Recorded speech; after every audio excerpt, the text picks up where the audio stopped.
The opening bid is $1. The auctioneer said it like it was nothing, like he had said it 100 times before. A clean disposal, a quick gavel, a 240-acre farm in Saline County, Missouri, going for a single dollar to whichever hand went up first. Two hands were already raised in the back of the room, both men in pressed shirts, both looking at the auctioneer like they were waiting for a green light. Cole Patterson stood at the side of the room with his arms folded. Navy suit. Small smile he did not seem to know was on his face. He was 33 years old. MBA from Washington University in St. Louis. He had been with Heartland First Federal Bank for 2 years. He had personally scheduled this sale. The man whose farm was about to be sold for $1 walked through the courthouse doors at exactly 10:02 a.m. Henry Caldwell was 72 years old. He wore a clean shirt that Ruth had ironed for him the year before she died, kept folded in his dresser ever since. His work boots were polished. He held a brown leather wallet in his right hand. He did not look at Cole Patterson. He did not look at the two men in the back. He walked to the front of the room without hurrying and stopped at the auctioneer's table. "There's a problem with this sale," he said. The auctioneer paused. The gavel was already in his hand. Cole Patterson made a small sound, a soft, dismissive laugh, and turned to Brandon Webb, the bank's outside counsel, and said quietly but loud enough for the room to hear, "Here we go." Henry opened the wallet slowly and removed a single folded page. He set it on the table. To understand what happened next, you have to go back to 1976. Henry Caldwell was 22 years old then. He had grown up in Saline County, the son of a tenant farmer who had never owned an acre in his life. His father, Earl Caldwell, had worked other men's land for 38 years. Earl died in 1981 with $400 in the bank and a debt to the feed store that Henry paid off the week of the funeral.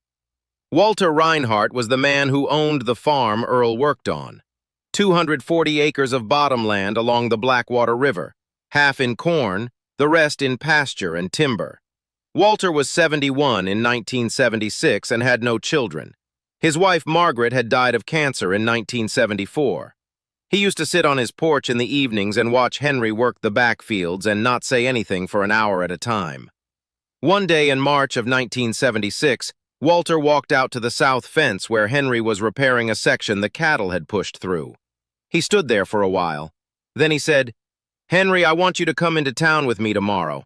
There's a man we need to see." The man was Walter's attorney in Marshall, Missouri. His name was Albert Kessler. The document he had drawn up was a 50-year lease. The terms were simple. Henry Caldwell would lease 240 acres from Walter Reinhardt for the sum of $1 per year for a period of 50 years. The property could not be sold, transferred, or encumbered during the term while Henry remained in occupation. At the end of 50 years, the property would transfer to Henry in fee simple, free and clear. Walter signed it in fountain pen. Earl Caldwell signed as a witness. Henry signed it next. That morning at the courthouse, it was recorded with the Saline County Recorder of Deeds at 11:14 a.m. That was how Henry came to live on Walter's farm. Not as a tenant, not as a hired hand. As something in between.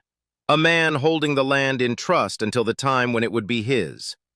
Walter died of a stroke in November of 1989. He left no will because, as he told Henry once, "Everything I owned is already accounted for." There were no other heirs. The county handled it as an intestate estate. The lease was still recorded against the property. Henry kept working the land. He paid his $1 every January by check to the Saline County Recorder for filing. He worked the back 40 alone for 41 of those years. He repaired the same fences his father had repaired before him. The barn was the same barn Walter had built in 1958. The sycamore tree at the north end of the property, the one Walter had planted the year Margaret died, stood 60 feet tall now. Henry had no children. His wife Ruth had died of pneumonia in the winter of 2014. She had been the one who kept the records, the receipts, the tax filings, the correspondence with the assessor, the original copies of every important paper that had ever come through their kitchen. She had organized everything before she died because she said, "You'll need to find it without me." He had buried her under the sycamore tree. He had worked the land alone since. He rose at 4:30 every morning. He drank his coffee at the same kitchen table where Ruth had once sat. He walked the fence lines once a week, the way his father had done before him. He had never taken a vacation in 50 years. He had been to St. Louis exactly twice in his life. He paid his property taxes in cash at the county assessor's window every November, and the clerk there knew him by name. Cole Patterson had been hired by Heartland First Federal Bank's regional office in Kansas City 26 months before he ever heard of Henry Caldwell. He was 31 years old when he was hired. He had 4 years of prior experience at a commercial real estate firm in Chicago. His title was Asset Recovery Manager. His job, as he described it on a podcast he appeared on once, was to unlock value from dormant legacy assets. What that meant in practice was that he reviewed loan files from the 1980s and 1990s, files that had been written off, settled, or partially forgiven, and looked for collateral interests the bank had never released. The bank had grown by acquisition. It had absorbed 14 smaller community banks across central Missouri over the past 30 years.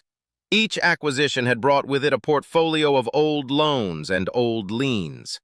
Many of those liens had never been formally released, even when the underlying debts had been resolved. The records were inconsistent. The filing systems had been paper, then microfiche, then early digital, then current digital, and the gaps between them were full of things no one had ever looked at. Cole Patterson looked at them. His bonus structure was tied to recovery value. He had identified 47 properties in his first year alone where the bank held a recorded interest of some kind. He had personally handled 23 dispositions. Most of the property owners settled within weeks. A few fought. The bank usually won when they fought because the owners did not have the documentation to prove the original debt had been resolved. Henry Caldwell's file came across his desk in February of 2026. The original loan was from 1985, $74,000 to Walter Reinhardt for farm equipment. The records were incomplete. There was no recorded satisfaction of the lien. The collateral listed was the 240-acre farm. Cole spent 14 minutes reviewing the file. He noted the leasehold interest recorded in 1976. He categorized it in the internal system as a legacy artifact, non-binding. He scheduled the auction for May 23, 2026. The opening bid was set at $1, the minimum allowed under Missouri statute for a publicly noticed sale of distressed collateral. He did not call Henry Caldwell. The notice was mailed on a Tuesday. The auction was scheduled for the following Tuesday. 7 days. The notice arrived in Henry's mailbox on a Wednesday. He read it standing at the end of his driveway. He read it once, then again. Then he walked back to the house without changing his expression. He sat at the kitchen table where Ruth had once sat. He set the notice down beside his coffee cup. Then he stood up, walked to the desk in the front room, and opened the second drawer from the bottom. Inside the drawer was a brown leather wallet. The leather was soft from age. The wallet was not for money. It was the kind that used to be sold for documents, with a single deep pocket and a snap closure. Walter Reinhardt had given it to Henry on the day they walked out of Albert Kessler's office in Marshall, Missouri. Walter had said, "Keep this somewhere you'll know where it is. You may never need it, but if you ever do, you'll need it fast." Henry unsnapped the wallet. He removed the folded pages inside. It was 4 pages, the lease itself, with 2 signature pages and a recording stamp on the back. The paper was yellowed at the edges. The fountain pen ink had faded slightly, but was still legible. The Saline County Recorder's stamp was clear. Filed July 8, 1976, 11:14 a.m. He sat down. He read it once, then again. Slower this time. The terms had not changed in 50 years. He called Albert Kessler's old firm in Marshall. Albert had died in 2007. His grandson, James Kessler, had taken over the practice. Henry drove into town the next morning. James Kessler was 41 years old. He listened. He read the lease. He read the auction notice. He went to his computer and pulled up the Saline County Recorder's database. He sat back in his chair for a long moment. "Mr. Caldwell," he said, "I have to be honest with you. I want to look at this more carefully before I tell you what I think. There are some things about old leases like this that have been litigated in different ways. I do not want to give you false hope." Henry nodded. He had not asked for hope. He had asked James to look at the document. James spent the next 2 days reading. He pulled 3 appellate decisions from the 1990s on similar leases. He called a colleague in Colombia who specialized in real property law and described the situation without naming the client. The colleague had been cautious. Leases this old occasionally had defects that were not visible until they were tested. Then James pulled the bank's original 1985 filing from the county records on a Thursday afternoon. He called Henry the same evening. There was no recorded satisfaction of the lien, but there was something else. A handwritten notation in the margin of the bank's own filing, dated April of 1989, 6 months before Walter died. It said, "Subject to prior leasehold interest recorded July 8, 76. Title insurance attached." The bank had known. They had documented it in their own filing. They had known for 37 years. Cole Patterson did not know this. He had spent 14 minutes on the file. He had not pulled the bank's archived paper records. He had not seen the marginal note. The auction was held on the second floor of the Saline County Courthouse in Marshall, Missouri. The room was wood-paneled and small. A flag stood in the corner. The windows had not been opened that morning, and the air was still cool from the night. Cole Patterson had arrived at 9:42 a.m. He had come with Brandon Webb from a Kansas City firm. Webb was 38 years old. He wore a charcoal suit and carried a black leather folder. 2 of his associates sat behind him. They each carried matching leather folders. The auctioneer was a man named Doyle Henderson. He had conducted 230 distressed property sales in his career. He stood at a small lectern at the front of the room. The 2 men in the back of the room were employees of a development firm called Meridian Land Holdings. They had been notified of the sale 6 days earlier. They had been instructed to bid up to $40,000 if necessary. The bank's expectation was that the property would sell for between $2,000 and $8,000. The land was worth $1.4 million. At 9:58 a.m., the doors opened. Henry Caldwell walked in alone. James Kessler walked in behind him and took a seat in the second row. Doyle Henderson called the sale to order at 10 a.m. He read the legal description of the property. He read the terms of sale. He read the opening bid, $1. The 2 men in the back raised their hands. That was when Henry stood up and walked to the front. He said there was a problem with the sale. He set the folded page on the table. Cole Patterson laughed once, quietly, and said, "Here we go," to Brandon Webb. Brandon Webb stood up. "Mr. Henderson, we are not aware of any encumbrances on this property that have not been addressed in the filing. The bank has clear title to dispose of the collateral." James Kessler stood up from the second row. He said 3 sentences. "My client holds a recorded leasehold interest in this property dating to July 8, 1976. The interest precedes the bank's lien by 9 years. The bank's own 1989 filing acknowledges the leasehold in writing and confirms it was covered by title insurance." The room went quiet. Doyle Henderson looked at the page on the table. He looked at Brandon Webb. He picked up the page and looked at the recorder's stamp on the back. He set it back down. "I am going to need to suspend this auction," he said. "Mrs. Tibbetts, please take this to the recorder's office and confirm against the original filing." The county clerk, a woman in her 50s named Eleanor Tibbetts, took the page and left the room. The wait was 22 minutes. No one spoke during it. Brandon Webb made 1 phone call from the hallway. Cole Patterson stayed in the room. He looked at his phone twice. He looked at Henry once. Henry was looking at the flag in the corner of the room and did not look back. Eleanor Tibbetts returned at 10:27 a.m. She handed the page back to Doyle Henderson. "It matches the recorded original," she said. "The lease has 1 year remaining on its term. There is no recorded release. The leasehold is valid." Doyle Henderson set the gavel down without bringing it down. "This sale is suspended pending judicial review. Bidders, you are released. The notice will be withdrawn from the docket."